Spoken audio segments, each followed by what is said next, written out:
পিলখানা হত্যাকাণ্ড হিসেবে পরিচিত বিডিআর বিদ্রোহের ঘটনা নিয়ে 15 বছর পর মুখ খুললেন তৎকালীন সেনাপ্রধান জেনারেল অবসরপ্রাপ্ত মইনুল আহমেদ। তিনি বলেছেন তখন কি ঘটেছিল এবং তাতে সেনাবাহিনী ও তার নিজের ভূমিকা কি ছিল তা মানুষের জানা উচিত। আওয়ামী লীগ সরকারে থাকায় তিনি কথা বলতে পারেননি, এখন বাংলাদেশে ক্ষমতার পালাবদল হওয়ায় তিনি মুখ খুলছেন। যদিও তিনি দীর্ঘদিন ধরে মার্কিন যুক্তরাষ্ট্রে অবস্থান করছিলেন, তার কথা বলায় কোনো ধরনের চাপ ছিল না। 15 বছর পর ঠিক কি বলছেন তিনি? 2008 সালের 28 ডিসেম্বর নির্বাচনে জয়ী হয়ে আওয়ামী লীগ ক্ষমতায় আসার 2 মাসের কিছু কম সময়ের মধ্যে পিলখানা হত্যাকাণ্ড ঘটে। 2009 সালের 25 ও 26 ফেব্রুয়ারি পিলখানায় তৎকালীন বিডিআর সদর দপ্তরে বিদ্রোহের ওই নির্মম হত্যাকাণ্ডের শিকার হন 57 জন সেনা কর্মকর্তা সহ 74 জন। তখন সেনাপ্রধানের দায়িত্ব ছিলেন এই মইনুল আহমেদ। সকাল 9টায় জিএসপিসি মিটিং শুরু হয় এবং আমরা ব্যস্ত হয়ে যাই আমাদের পারচেজের ব্যাপারে। 9:30টার দিকে আমার প্রিন্সিপাল সেক্রেটারি কর্নেল ফিরোজ সভাকক্ষে প্রবেশ করেন এবং আমার কানে কানে এসে বলেন, স্যার, পিলখানায় গণ্ডগোল হচ্ছে, আপনার দিক নির্দেশনা প্রয়োজন। মনে মনে ভাবলাম একটু আগেই তো ডিজি বিডিআর এর সাথে কথা হলো, হঠাৎ কি হলো? সে যাই হোক, সভা স্থগিত করে সিজিএস এবং ডাইরেক্টর মিলিটারি অপারেশনকে সঙ্গে নিয়ে আমার অফিসে এলাম। ঘটনা সম্বন্ধে বিস্তারিত জানার জন্য আমি জেনারেল শাকিল এবং প্রাক্তন প্রধানমন্ত্রীকে টেলিফোনে সঙ্গে দেওয়ার জন্য এডিসি ক্যাপ্টেন জুনায়েদকে নির্দেশ দেই। তাদের ফোন কন্টিনিউয়াসলি ব্যস্ত ছিল এবং তাৎক্ষণিক সংযোগ দেওয়া সম্ভব হয়নি। এরই মধ্যে সামরিক গোয়েন্দার মাধ্যমে পিলখানা সম্বন্ধে তথ্য আসা শুরু করলো এবং আমাকে জানানো হলো যে কি ঘটছে পিলখানায়। পরিস্থিতির ভয়াবহতা উপলব্ধি করে সময় বাঁচাতে কারো নির্দেশ ছাড়া আমি 46 ইন্ডিপেন্ডেন্ট ইনফ্যান্ট্রি ব্রিগেডকে অপারেশনের জন্য প্রস্তুত হতে নির্দেশ দেয়। যুক্তরাষ্ট্রের ফ্লোরিডায় অবস্থানরত মইনুল আহমেদ নিজের ইউটিউব চ্যানেলে ঘটনা নিয়ে নিজের ভাষ্য তুলে ধরেছেন। সেখানে 29 মিনিটের ভিডিও বার্তায় তিনি সেদিনের ঘটনা তুলে ধরার চেষ্টা করেন। মিস্টার আহমেদের বক্তব্যে স্পষ্ট হয়, শেখ হাসিনা ঘটনার শুরু থেকে শেষ পর্যন্ত সেনাবাহিনীকে সহায়তা করেনি, এমনকি সেনা কর্মকর্তা হত্যার ঘটনার তদন্তেও গাফিলতি ছিল হাসিনা সরকারের। শেখ হাসিনা পিলখানা হত্যাকাণ্ডের মাস্টার মাইন্ড কিনা সে বিষয়ে অনেকেরই প্রশ্ন রয়েছে, যার উত্তর ধীরে ধীরে স্পষ্ট হয়ে উঠবে। সম্প্রতি সাবেক স্বরাষ্ট্র প্রতিমন্ত্রী সোহেল তাজ, যিনি মন্ত্রিত্ব ছেড়ে দিয়েছিলেন আওয়ামী লীগ সরকারের সময়ে, বাংলাদেশের প্রথম প্রধানমন্ত্রী তাজউদ্দিন আহমেদের এই সন্তান, ঘটনার সময় যুক্তরাষ্ট্র থেকে শেখ হাসিনার সাথে মুঠোফোনে কথা বলেন। তখনকার কিছু বিষয়ে সামাজিক যোগাযোগ মাধ্যমে শেয়ার করেছেন তিনি। আমি বারবার বলে এসেছি, আমি এই বিডিআরের হত্যাকাণ্ডের সঠিক তদন্ত চাই এবং সঠিক ঘটনা যেন উদ্ঘাটন হয় সেটা আমিও চাই। আমি চাই এই সেনা অফিসার সহ যারা সেদিন মৃত্যুবরণ করেছেন, যাদেরকে হত্যা করা হয়েছিল, তাদের পরিবার যাতে জাস্টিস পায় এবং সর্বোপরি বাংলাদেশের যেই ক্ষতি হয়েছিল, বাংলাদেশের সকল মানুষের জানার অধিকার আছে, সত্যটা যেন উদ্ঘাটন হয়। এখন সত্যটা কোথায় যাবে সেটা তো আমি বলে দিতে পারবো না, আপনি বলে দিতে পারবেন না, কিন্তু আমি কনফিডেন্ট সত্য বের হয়ে আসলে এখানে আমার কথাগুলো, যেটা আমি বারবার বলছি, যে জাস্টিস যদি আসে এবং সত্য যদি বের হয়ে আসে, তাহলে সত্যই হচ্ছে আমার সবচেয়ে বড় ঢাল। বিডিআর পিলখানা হত্যাকাণ্ডে নির্যাতিত পরিবারের সদস্যরা স্বৈরাচার পতনের পর থেকে ন্যায় বিচারের দাবিতে মাঠে নেমেছে। দিনের পর দিন কারাগারের ঘানি টানা নিরপরাধ বিডিআর সদস্যদের পরিবারের সাথে অমানবিক আচরণ করেছে হাসিনা সরকার। 24-এর ছাত্র জনতার বিপ্লবের অন্যতম সমন্বয়ক হাসনাত আব্দুল্লাহ ভুক্তভোগী পরিবারের সদস্যদের সহমর্মিতা জানিয়েছেন। তিনি বলেছেন, সুপরিকল্পিতভাবে পিলখানায় সেনা কর্মকর্তাদের হত্যা করা হয়েছে এবং বিডিআরকে বাংলাদেশে ভিলেন হিসেবে পরিণত করার চেষ্টা করেছে শেখ হাসিনা সরকার। এই পিলখানার মধ্য দিয়ে যারা দেশপ্রেমী অফিসার ছিল তাদেরকে বেসিক্যালি হত্যা করা হয়েছে। হচ্ছে আমাদের দেশের প্রতি যে দায়বদ্ধতাটা, দেশের প্রতি যে একটা যারা বিডিআর ছিলেন বা যারা হচ্ছে সার্ভিং যে ফোর্সটা ছিলেন তাদের দেশের প্রতি যে দায়বদ্ধতাটা, এই দায়বদ্ধতার এটা হচ্ছে এন্ডোর্সমেন্ট। তারা দেশটাকে কিভাবে ফিল করে এবং তাদেরকে যে একটা পলিটিক্যাল ভিক্টিমাইজ করা হয়েছে বিগত সরকার, এটা হচ্ছে একটা ফেসিস্ট গভর্নমেন্ট ক্রিয়েট করার জন্য। আমরা দেখেছি 2009 সালের 25শে ফেব্রুয়ারি যে পিলখানার ঘটনাটি হয়েছিল, এটি ছিল একটা ফেসিস্ট গভর্নমেন্ট ক্রিয়েট করার প্রথম টুল। এই টুলের আমরা মনে করি তারা হচ্ছে প্রথম ভিকটিম, কিন্তু যারা ভিকটিম হয়েছেন আমরা বিশ্বাস করি খুব দ্রুততম সময়ের মধ্যে সঠিক বিচারের মাধ্যমে যারা হচ্ছে নির্দোষ এবং যারা নির্দোষ তারা বিচারটি পাবে এবং তাদের পুনর্বাসনের জন্য তাদের যে এত বছর ধরে প্রায় 16 বছর ধরে তাদেরকে যে এই যে এই যে কারাগারের মধ্যে বন্দী করে রাখা হয়েছে, তাদের পরিবারগুলো দুর্দশাগ্রস্ত। আমরা দেখি এটা বিচারের নামে বিভিন্ন সময় প্রহসন হয়েছে। এখন একটি স্বচ্ছতা ন্যায্যতার ভিত্তিতে একটি ট্রাইব্যুনাল গঠন করে সেখানে হচ্ছে ট্রান্সপারেন্সি নিশ্চিত করে বিচার নিশ্চিত করা হবে এবং আমরা রাষ্ট্রের কাছে প্রত্যাশা করব তাদেরকে কিভাবে পুনর্বাসন করা যায় এবং সমাজের মূলধারার সাথে কিভাবে সম্পৃক্ত করা যায়। তারা যেন প্রান্তিক পর্যায়ের মানুষ হিসেবে পরিগণিত না হয়, তাদের যথাযথ যেন মর্যাদাটি নিশ্চিত করা যায়, সেই বিষয়ে রাষ্ট্র পদক্ষেপ নেবে। রাজধানীতে একাধিক সেমিনারে সেনা কর্মকর্তাদের সন্তানরা বিচারের দাবি তুলেছেন। স্বৈরাচার হাসিনার সময় যাদের কণ্ঠ রোধ করে রাখা হয়েছিল সেই সব পরিবারের সদস্যরাও এবার ঢাকা সহ সারা দেশে বিচারের দাবিতে কণ্ঠ উচ্চকিত করেছেন। নির্মমভাবে হত্যা করেছে, আসলে বলতে তো কষ্ট হয়। ড্রেনে আমাদের অফিসারদের লাশ ভেসে দিয়েছে, বডি মিউটিলেট করে দিচ্ছে, ব্যান্ডেতে খোঁচা দিয়ে শেষ করে দিচ্ছে। আর বাবাকে কেমনে মারলো, আমরা মার সাথে কি করছি?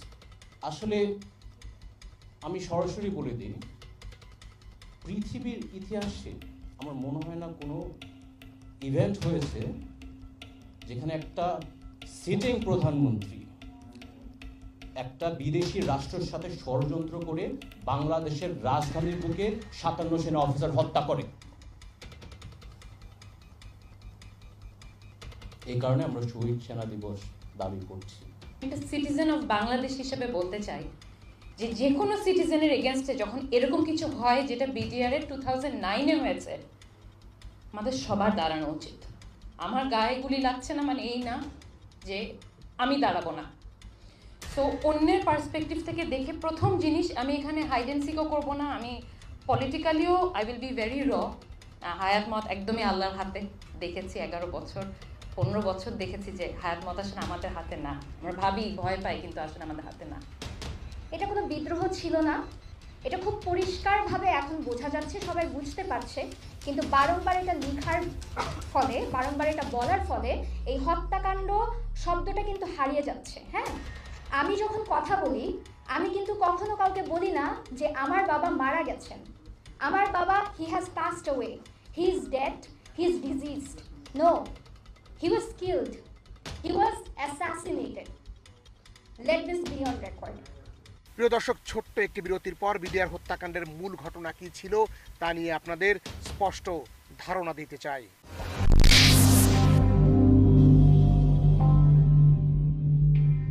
হ্যালো হেডকোয়ার্টার, আমি কর্নেল গুলজার। বিডিআর জওয়ানরা বিদ্রোহ করেছে, অফিসারদের হত্যা করছে, ডিজি স্যারকে গ্রেফতার করেছে। আমাদেরকে বাঁচান, আল্লাহর দোহাই লাগে, এখনই ফোর্স পাঠানোর ব্যবস্থা করুন। হেডকোয়ার্টার থেকে উত্তর আসে, আপনি শান্ত হন, আমরা এখনই ফোর্স পাঠানোর ব্যবস্থা করছি। 2009 সালের 25 ফেব্রুয়ারি বিডিআর বিদ্রোহের দিন কর্নেল গুলজার ঠিক এভাবেই বাঁচার আকুতি করেছিলেন। কিন্তু হেডকোয়ার্টার থেকে সাহায্য আসছে বলে যে আশ্বাস দিয়েছিল, সেই সাহায্য এসেছে ঘটনার পরের দিন, অর্থাৎ 26 ফেব্রুয়ারি। কিন্তু এই 24 ঘন্টায় শাহাদত বরণ করেছে বিডিআর বাহিনীতে দায়িত্ব পালনরত সেনাবাহিনীর 57 জন চৌকস অফিসার। আমি অনেক রাত মনে হয় ঘুমাইতেও পারি নাই যে এই জিনিসটা শোনার পরে বা এই জিনিসটা এক্সপিরিয়েন্স করার পরে। মানে আমাদের কোনো ডাউট ছিল না যে ওরা আমাদেরকে মেরে ফেলবে। আমরা শুধু ওয়েট করতেছিলাম যে কখন মারবে। কর্নেল গুলজারের সেই দুঃসাহসিক অভিযানের কথা জাতি আজও গর্বের সাথে সম্মান করে। জেএমবি সারা দেশে বোমা মেরে মানুষ হত্যার যে ভয়ঙ্কর খেলায় মেতে উঠেছিল তার সমাপ্তি ঘটান এই কর্নেল গুলজার। তিনি জেএমবি নেতা শায়খ আব্দুর রহমানকে গ্রেপ্তার করে ফাঁসির মুখোমুখি করেন। অথচ কর্নেল গুলজারের এই অভিযানের কারণেই তাকে শাহাদাত বরণ করতে হয়েছে। আর তার হত্যার পিছনে ভূমিকা ছিল আওয়ামী লীগ নেতা জাহাঙ্গীর কবির নানক এবং যুবলীগের সাবেক সাধারণ সম্পাদক মির্জা আজম। শায়খ আব্দুর রহমান ছিলেন মির্জা আজমের আপন দুলাভাই। বিদ্রোহের দিন মির্জা আজমকে বিডিআর এবং একাধিক জওয়ানের সাথে মোবাইলে কথা বলতে দেখা গেছে। মির্জা আজম বলেছিল, গুলজারের চোখ দুটো তুলে ফেলো, ওকে পুড়িয়ে হত্যা করো। সাধারণ মানুষের মনে আজও একটি প্রশ্ন ঘুরপাক খাচ্ছে, ঠিক কি কারণে এই বিডিআর বিদ্রোহ হয়েছিল? প্রকৃত কারণ ছিল 2001 সালে এপ্রিল মাসে কুড়িগ্রামের রৌমারী সীমান্ত যুদ্ধে বিডিআর বিএসএফ এর 150 জন জওয়ানকে হত্যা করে। এর আগে পাদুয়ায় যুদ্ধে 15 জন বিএসএফকে হত্যা করে বিডিআর। এই ঘটনার পর ভারতের ডিফেন্স মিনিস্টার যশবন্ত সিং উত্তপ্ত লোকসভায় জানান দেন, এই ঘটনার বদলা নেওয়া হবে। অবশ্য পিলখানা ট্রাজেডি নিয়ে 30টি প্রশ্নের উত্থাপন করেছেন। সেই প্রশ্নগুলোর মধ্যে অন্যতম 25 ফেব্রুয়ারি সকালে প্রধানমন্ত্রীর কাছে কি গোয়েন্দা তথ্য পাঠানো হয়েছিল। বিডিআরের প্রয়াত মহাপরিচালক মেজর জেনারেল শাকিল আহমেদের সঙ্গে প্রধানমন্ত্রীর সর্বশেষ কি কথা হয়েছিল? প্রধানমন্ত্রী কেন 26শে ফেব্রুয়ারি ডিনারে যেতে অস্বীকৃতি জানিয়েছিলেন? 25 এবং 26 ফেব্রুয়ারি কার নির্দেশে বিডিআর হেডকোয়ার্টারের আশপাশের লোকজনকে মসজিদের মাইকে ঘোষণা দিয়ে নিরাপদ দূরত্বে সরে যেতে বলা হয়েছিল? 25 ফেব্রুয়ারি সন্ধ্যায় কেন লেফটেন্যান্ট কর্নেল মুকিত বিডিআর সদর দপ্তর থেকে সেনাবাহিনী এবং বিডিআর মহাপরিচালকের বিরুদ্ধে ফ্যাক্স বার্তা পাঠিয়েছিলেন? বিডিআর সদর দপ্তরের 5 নম্বর গেটে সেদিন কেন পুলিশ এবং র্যাব সদস্যদের মোতায়েন করা হয়নি? প্রধানমন্ত্রী কেন ঘটনা জানার 4 ঘন্টা পর নানক এবং আজমকে দায়িত্ব দিয়েছিলেন? বিডিআর বিদ্রোহীদের যে প্রতিনিধি দলটি প্রধানমন্ত্রীর সঙ্গে বৈঠক করেছিলেন তাদের নাম ঠিকানা প্রধানমন্ত্রীর বাসভবনে ঢোকার সময় কেন রেজিস্ট্রি করা হয়নি? প্রধানমন্ত্রীর সঙ্গে বৈঠকে বিদ্রোহীদের নেতা ডিএ তৌহিদ জানিয়েছিলেন বিডিআর ডিজি সহ কয়েকজন অফিসারকে হত্যা করা হয়েছে। এই বিষয়টি কেন 26 ফেব্রুয়ারি সন্ধ্যা পর্যন্ত গোপন করা হলো? বাংলাদেশ টেলিভিশন সেদিন বিদ্রোহের ঘটনা কেন প্রচার করেনি? বিদ্রোহীরা কেন প্রধানমন্ত্রীকে আমাদের নেত্রী বলে উল্লেখ করেছিল? কিছু বিদ্রোহী কেন আওয়ামী লীগের দলীয় স্লোগান জয় বাংলা বলে স্লোগান দিয়েছিল? ঘটনার সময় বিডিআরের হেডকোয়ার্টারে দেশের বাইরে থেকে একাধিক ফোন কল এসেছিল। তদন্তকারীরা কি এগুলো খুঁজে বের করার চেষ্টা করেছেন? শেখ হাসিনার ছেলে সজীব অজের জয় 27 ফেব্রুয়ারি কেন পালিয়ে যাওয়া কিছু বিদ্রোহীর সঙ্গে দেখা করতে দুবাই গিয়েছিলেন? জয় দুবাই এয়ারপোর্টে কেন পালিয়ে যাওয়া বিদ্রোহীদের হাতে একটি করে ইনভেলপ দিয়েছিলেন? আন্তর্জাতিক মিডিয়ায় দেয়া বিভিন্ন সাক্ষাৎকারে জয় কেন বাংলাদেশ সেনাবাহিনীর সমালোচনা করে বিদ্রোহের জন্য সেনাবাহিনীকে দায়ী করলেন? তদন্ত শেষ হওয়ার আগে জয়কে কেন তার মা শেখ হাসিনা বাংলাদেশে আসতে নিষেধ করেছেন? সরকারের কিছু প্রভাবশালী ব্যক্তি কেন নির্দিষ্ট কয়েকটি দেশের সরকারের কাছে ফোন করে ক্ষমতাসীন দলের বিরুদ্ধে সেনাবাহিনীর বিদ্রোহ ঠেকাতে সাহায্য চান? আওয়ামী লীগ নেতা মহিউদ্দিন খান আলমগীর কেন 27 ফেব্রুয়ারি দেশ থেকে পালানোর চেষ্টা করেছিলেন?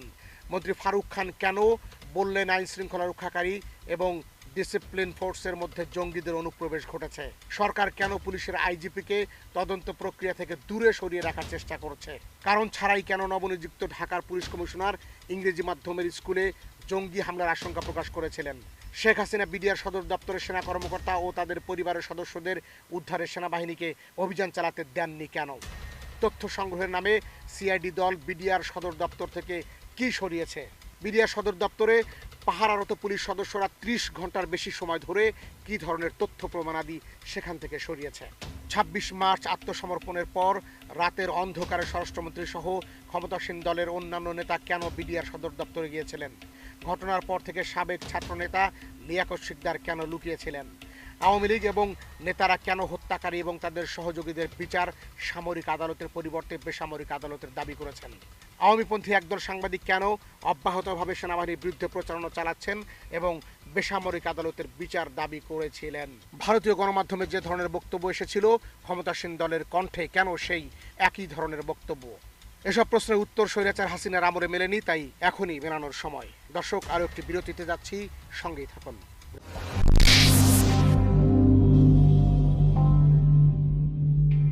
এই 16টা বছর ওদেরকে এই কারাবন্দি করে রাখা হয়েছে। অনেকের মার একটাই ছেলে ছিল। আমরা 4 তলার উপরে থাকতাম, একটা একেবারে বুলেট এসে আমাদের জানালার মানে রডের যে পার্টটা থাকে ওইটা বাঁকায় ভিতরে বুলেট ঢুকে গেছে।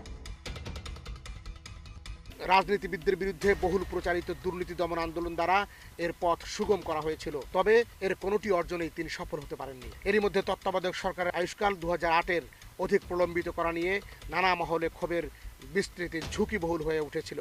শেখ হাসিনা অথবা খালেদা জিয়াকে বেছে নেওয়া ছাড়া অন্য কোনো বিকল্প বাদেই বিদেশি শক্তিকে তা ত্যাগ করতে হয়েছিল। ভারতের চাপে অবশ্য তারা নমনীয় শেখ হাসিনার প্রতি ঝুঁকেছিল। এটি অবশ্য মঈনের জন্য একটি পরিত্রাণ ছিল, কারণ বেগম খালেদা জিয়ার প্রতি তার অনেক ভীতির কারণ ছিল। যিনি তাকে সেনাবাহিনী প্রধান করেছিলেন এবং যার 2 ছেলে তার লোকজনের দ্বারা শারীরিকভাবে নিগৃহীত হয়েছিল। এভাবে প্রকৃত নির্বাচনের দ্বারা সাধারণ নির্বাচনকে আড়াল করা হয়েছিল। এভাবে দিনের পর দিন পীরখানা হত্যাকাণ্ডকে ধামা চাপা দিয়ে রেখেছিল শেখ হাসিনা ও তার দোসররা।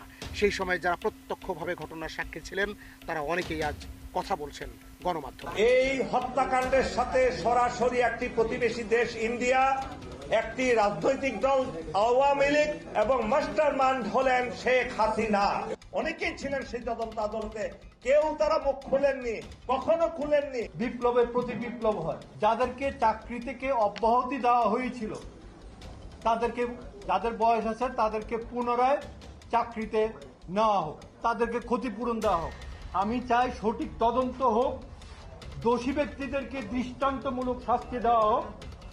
না হলে আমরা যে আন্দোলনের দ্বিতীয় একটি মুক্ত দেশ পেয়েছি, সেই মুক্ত দেশ আবার মুখ থুবড়ে পড়বে।